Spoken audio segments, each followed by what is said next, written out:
high above the forest floor, in the tangled architecture of mahogany and liana vines, the jungle is slowly waking.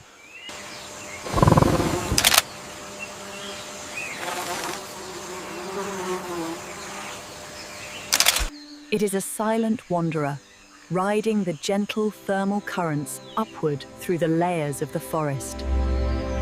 Here, bathed in a shaft of harsh sunlight, the magnificent blue morpho performs its graceful swirl.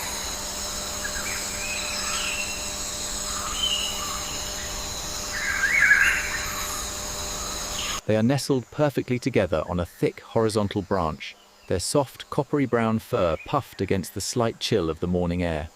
They do not move with the frenetic energy of other primates. Their existence is one of profound, deliberate calm.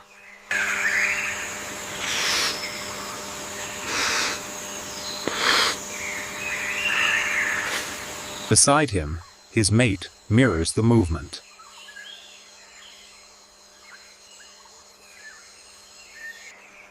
Their long, plush tails are wrapped tightly around one another in a complex, woven spiral. This tail twining is a quiet declaration of their bond, a physical tether that grounds them in the vastness of the canopy.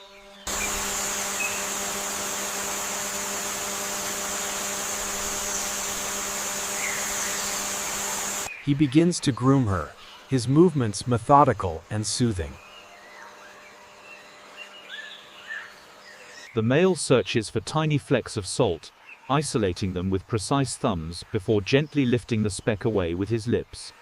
Below them, the forest floor remains veiled in dark shadows, but here in the mid-canopy, they exist in a private sanctuary of light.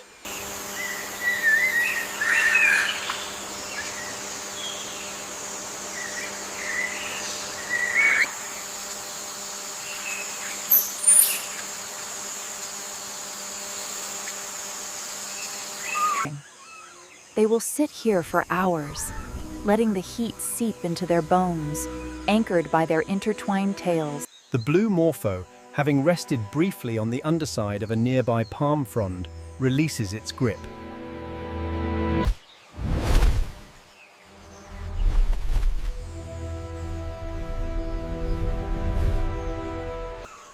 Down here, the light is dappled, painted in shades of deep moss and amber. The butterfly glides past a massive, deeply grooved tree trunk, its flight paths mapping the vertical highways of the forest. Pressed flat against the rough bark of this colossal tree is a Pygmy Marmoset. No larger than a fallen mango, this tiny creature is a masterpiece of miniature adaptation. Its fur is a mottled mix of tawny gold, grey and black, rendering it nearly invisible against the lichen-covered wood.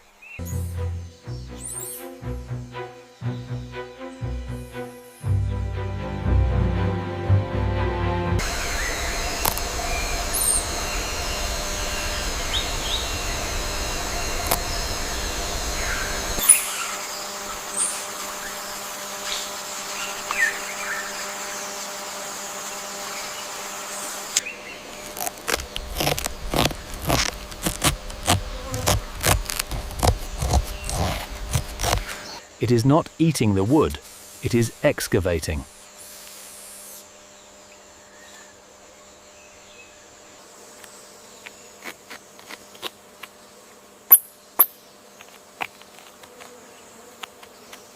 After several minutes of dedicated labor, the bark yields.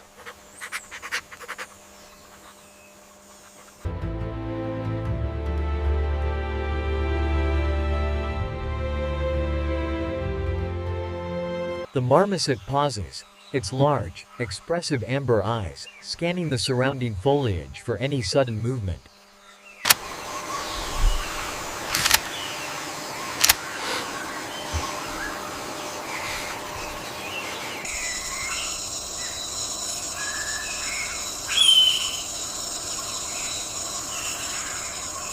Lapping the sticky, nutrient-rich exudate with a rapid, pink tongue. A few feet higher up the trunk, The mother marmoset watches. Two impossibly small infants, clinging fiercely to her back.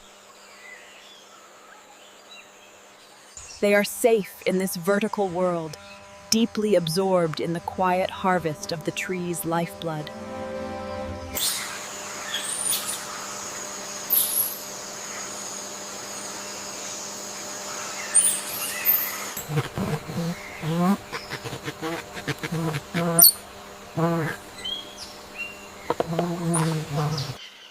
As the morning deepens into midday, the heat of the Amazon becomes a physical weight. The humidity hangs in the air like a warm blanket. The blue morpho, seeking the cooler breezes of the upper canopy. It catches a rising column of warm air.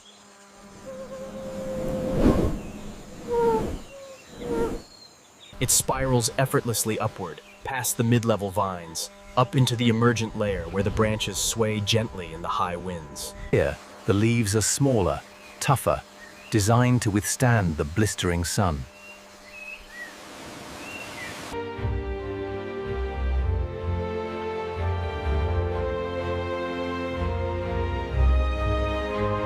Its blue wings stark against the bright red and yellow spikes of the flower.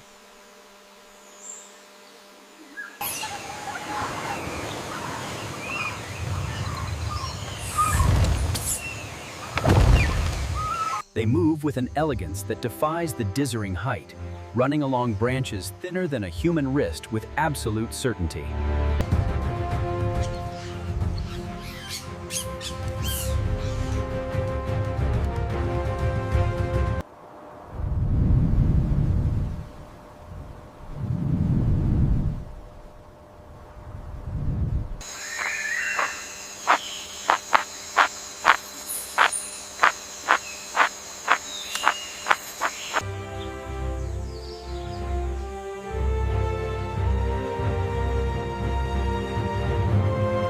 The tamarin leaps, a graceful arc through the open air.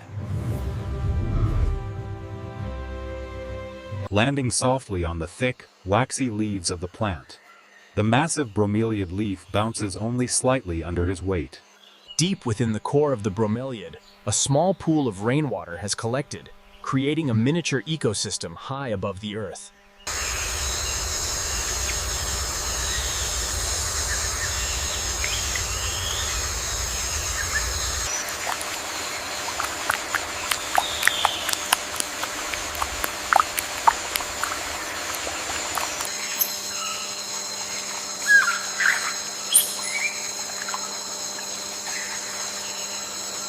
The elder steps aside, allowing the juvenile to drink.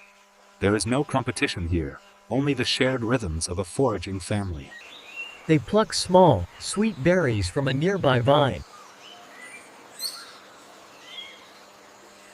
Their nimble fingers peeling the soft skin to reveal the sugary flesh within.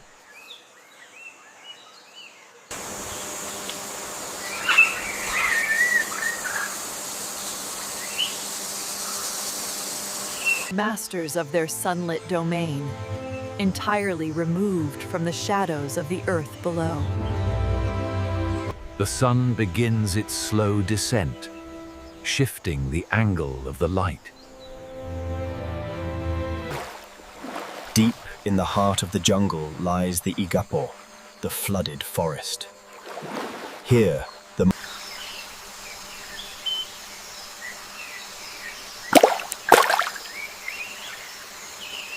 The blue morpho descends once more.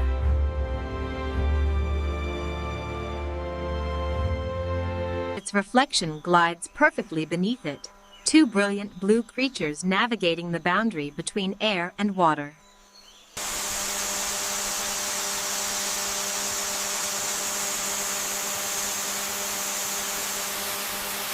Just a few feet away, sitting with heavy, peaceful stillness, is a red Uakari.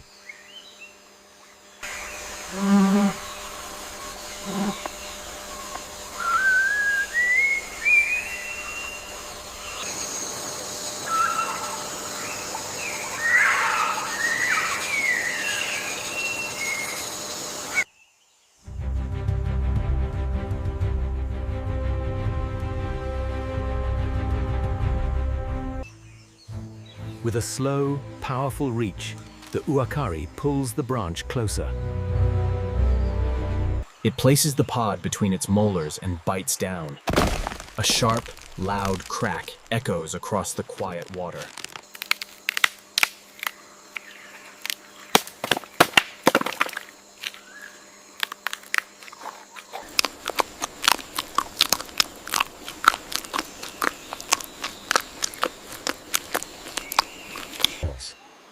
The red Uakari rarely descends from the canopy. Here, a second male joins the first, moving.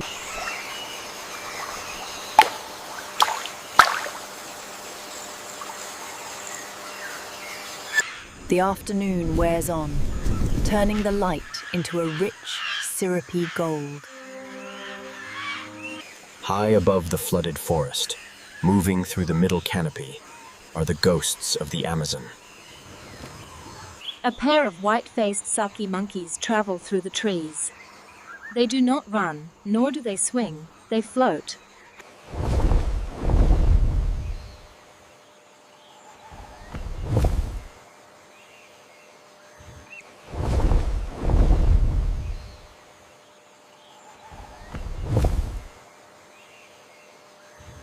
The female, modeled in beautiful shades of gray and brown, follows him with the same effortless, floating leap.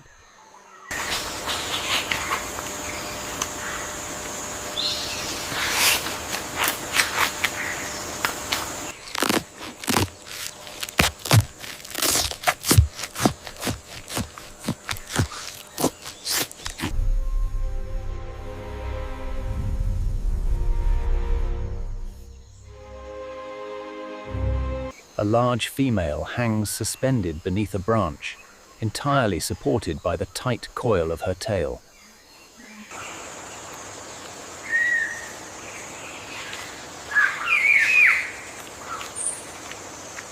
Transparent. Nearby, a juvenile woolly monkey swings playfully, mimicking the adults.